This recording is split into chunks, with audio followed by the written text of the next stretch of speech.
Hello everyone, this is Impulse bringing you a tutorial for a fully automated XP farm using zombies. And what you need to do to make this for yourself is step number one, find yourself a zombie spawner. That's pretty easy to do, just go caving and find yourself a dungeon and you'll get a 50% chance of it being a zombie spawner when you do find a dungeon. Once you locate that dungeon, what you want to do is secure it. Secure it, keep it from spawning by basically lighting up the dungeon. We'll get rid of these guys in here so you can have some room to work. And then just start clearing out the room once you have it secured and the spawner stops spawning the zombies. And then what you want to do is just start digging it out. So we're going to leave 2 spaces of air above the spawner and we're going to create 2 below. The room needs to be an 8 by 8. So let's dig it out first and then we'll determine which direction we need to actually move the walls back in. So let me just clear this out all the way. Okay, so now that that's done, we want to take a look at our coordinates, and you can see the F on the screen, and we want to get between 1 and 2. So when you're facing direction 1 and 2, the wall actually needs to be back 4 blocks from where the spawner is. Walls in the 3 and 4 direction only need to be back 3. So these walls that I'm facing, 1 and 2, I'm just going to knock out a couple blocks so I know how far back they need to go. And start clearing it out. Alright, so I got the whole room cleared out. As you can see, I got 4 going that way, 4 going that way. And the room's a perfect 8 by 8. And then I'll just put 2 blocks on top of the spawner and fill in the roof here since it doesn't really make a difference as far as the spawning algorithm is concerned.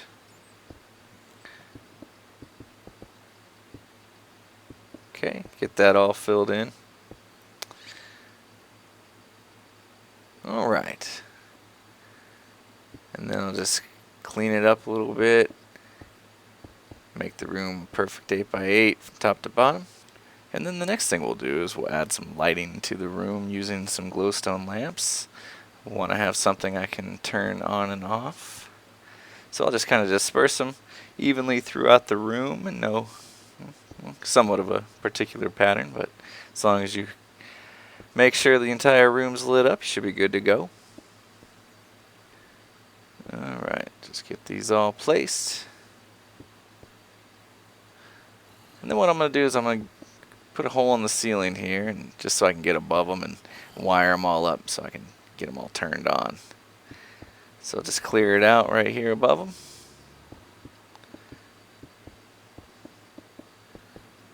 Make sure I can see every single one of them. And all I'm going to do once I get this cleared out is wire them all together with some redstone and connect them to a switch or a lever so I can turn it on and off. Pretty simple.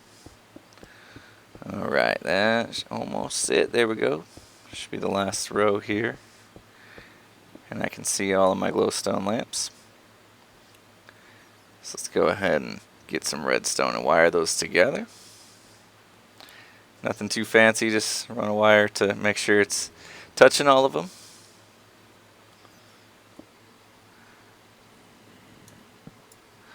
Okay. Gotta make sure you guys can see what I'm doing here. And then we'll just, for now, put a lever in the center here just so I can turn them all on. Get that out. Put it on top here, that should work. There we go, they're all on. Alright, so that should keep the zombies from spawning while we continue our work. Go back down here, see how it looks. Okay, looking good. Get those out of the way. Now we can take down all of our torches that we have around the room. Of course, if you're in creative mode, you need to be careful when taking the ones off the spawner. You don't want to accidentally break that thing. There we go. Okay, yep, looking pretty good. Okay, so we'll start on the next step now, which is digging out the trench that we're going to drop them into that will eventually lead them to our mob evader. So we want to pick a wall, and we will basically flush them down towards this wall I'm facing. And once they get to that point, they'll drop down into this trench that we dig out, and then we'll put in a water source so that it carries them over. And that water source, and the reason I left that one block, is going to end right here, and that's exactly where we want it, so that we can then carry them up. In order to have that happen, there's going to need to be a water block in their headspace. So put down the 2 signs there. That'll hold the water in place. And then we create your standard mob evader. And we're just going to have a single block wide tube going up, about 27 blocks. I'll dig that out. And then once we get there, we're going to dig a canal over 8 blocks. And just to make sure I got the right distance here, that's the block I believe it is, but we're going to put down a water source and make sure that it stops right at the edge. And if it does, and doesn't spill over or doesn't come up short, then we're good. So it worked out great. We'll take that back out. And then we'll go back down.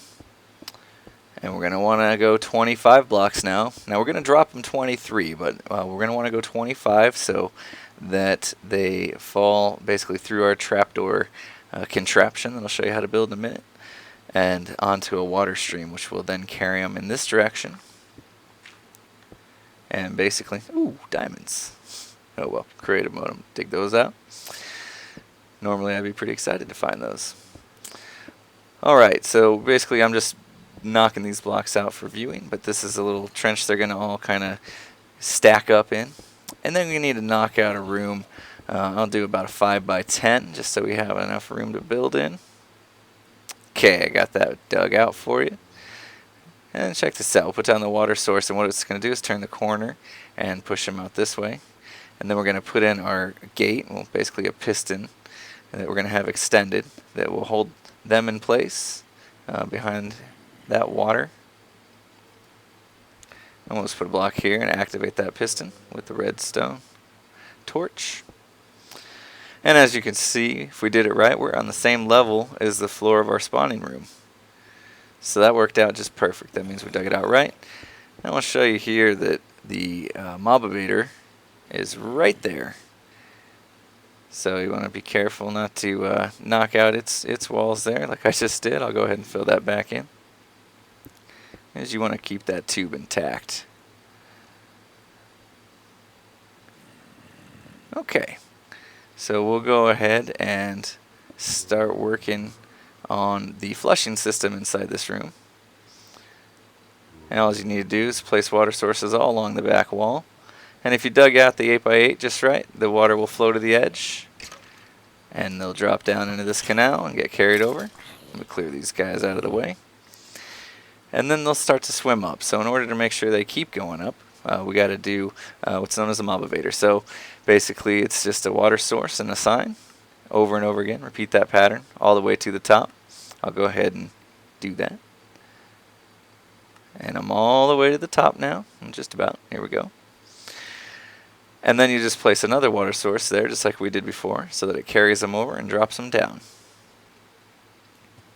And then they'll land into this water stream, get carried over to the gate, and they'll stop there.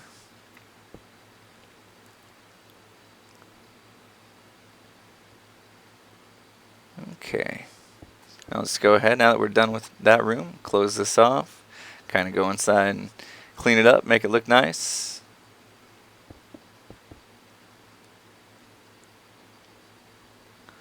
Okay, and that room's all set. We're done with that. So now we can begin working on our timer. And basically we need to control how often the piston retracts and lets them out towards us as we're standing in this room. So we'll start off by placing a lever on the block here, and then I'll put down some blocks just to kind of hold the repeater loop that I'm going to build. We'll put a redstone torch next to the lever, and then we're going to put down 6 repeaters all on 4 tick delay. And just turn it around here so that it goes back into the block with the lever and the redstone torch, and we'll connect those up. As you can see, what we've done now is created a clock. This clock can be controlled by the lever, so that will turn it on and off. There we go. And that will control how often the piston opens. The next thing we have to do is control for how long the piston opens for, because if it stays open for too long, more than one zombie will get out.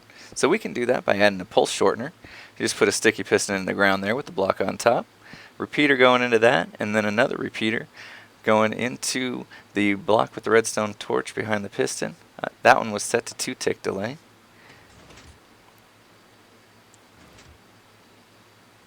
And you can see signals going around. Every so often the piston will open up just for a really short time. That's just enough time to let one zombie through. And now what we're going to do is add another lever so that we can control our lighting that we have inside. So pretty easy, the lever on a block with the redstone torch behind it. And then we're just basically going to make a torch tower up and connect a wire to the room that we have the redstone lamps in. And just need to get the height right here. I think I went too high.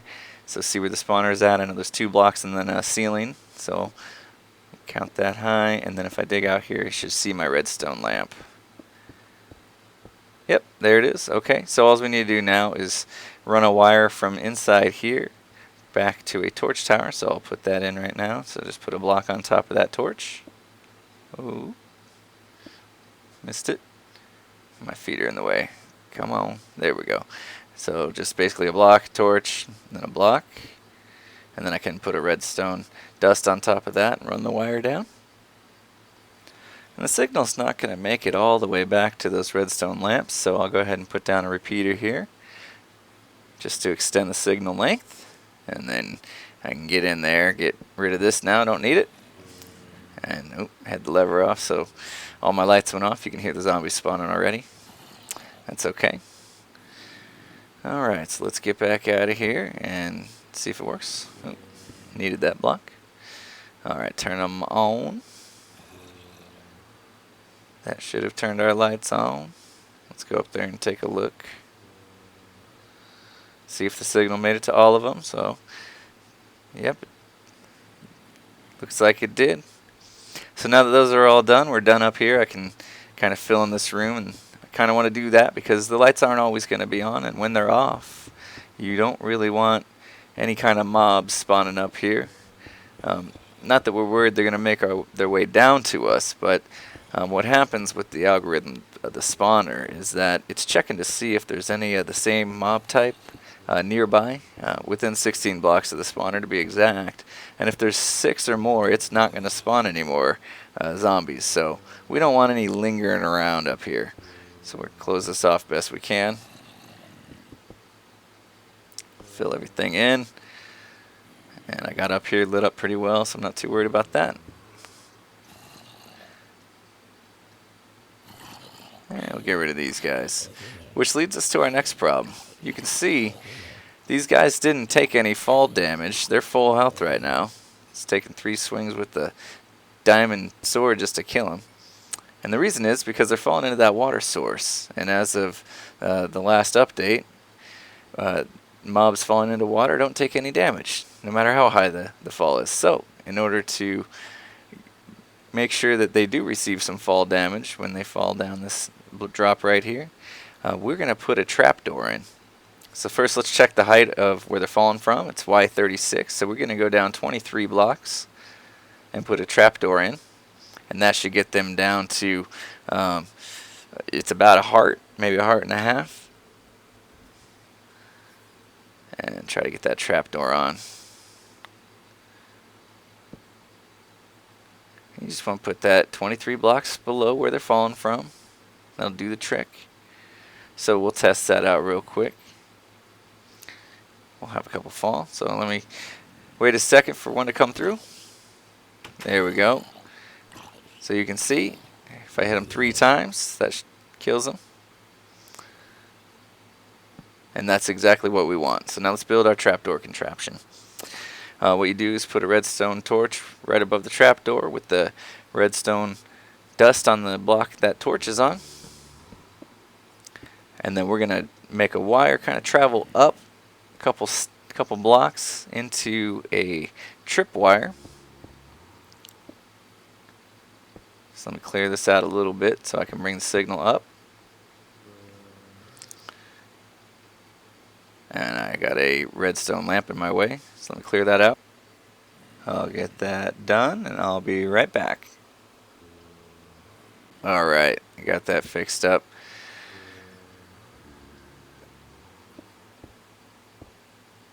And we basically want to have this wire travel one more block up.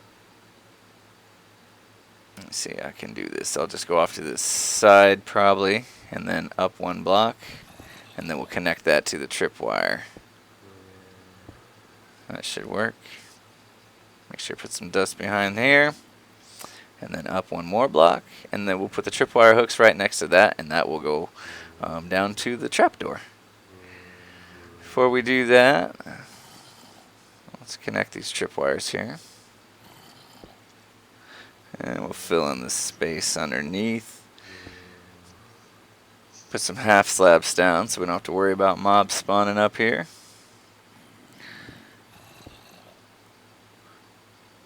And grab that string so I can connect the tripwire hooks together. Only need one. Oh, torch is in the way. There we go. Alright, let's see. That should do it. So as they fall, they activate the tripwire. Opens that trapdoor just long enough so that they'll actually land on it. And then once they're on it, they're out of the tripwire, so the trapdoor will open back up and they'll fall all the way down to our water stream after taking just enough damage. And these guys fell through as I was building, so they're full health. Let me get them out of here.